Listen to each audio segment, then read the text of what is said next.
ಒಂದು ತಾಯಿಗೆ ಟ್ವಿನ್ಸ್ ಬಂದಿದೆ ಕಾಯ್ದು ಆಕ್ಚುಲಿ ಈಗ ಮತ್ತೆ ಮರು ಬಿಡುಗಡೆ ಅಂತ ಅಂದ್ರೆ ಮತ್ತೊಂದು ಕೂಸು ಹುಟ್ಟಿತು ಅಂತಾನೆ ಅರ್ಥ.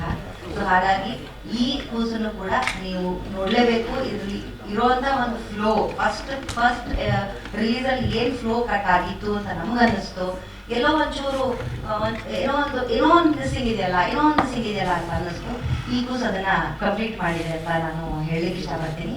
So again I am very ಈಗಾಗಲೇ ಕವಿರಾಜ್ ಅವರು ಹೇಳಿದ್ರು ದ್ಯಾಟ್ ಯಾಕೆ ಕೆಲವು ಪಾತ್ರಗಳನ್ನ ಇಷ್ಟೇ ತೋರಿಸಿದೆ, ಸೀಮಿತವಾಗಿ ಇಟ್ಟಿದೆ, ಯಾಕೆ ನಮ್ಮ ಅತ್ಯಂತ ಬ್ಯೂಟಿ ಕ್ವೀನ್ ರಾಗಿಣಿಯ ಬಂದ್ರು ಅನ್ನೋ ಒಂದು ಕ್ಲಾರಿಟಿ ಇಲ್ಲ. ಅದೆಲ್ಲದಕ್ಕೂ ಒಂದು ಫ್ಲೋ ಸಿಕ್ಕಿದೆ. ಒಂದು ಕಂಪ್ಲೀಟ್ ಮೂವಿ ಅನ್ನೋದೊಂದು ಇಲ್ಲಿ ಇವಾಗ ನಾವು ನೋಡೋಕ್ಕೆ ನಮಗೆ ಸಿಗುತ್ತೆ. ಸೊ ಹಾಗಾಗಿ ಆಗ್ಲೇ ಶಿವಣ್ಣ ಅವರು ಹೇಳಿದ್ರು ಕನ್ನಡ ಸಿನಿಮಾಗಳನ್ನ ನೋಡ್ಬೇಕು ಅಂತ.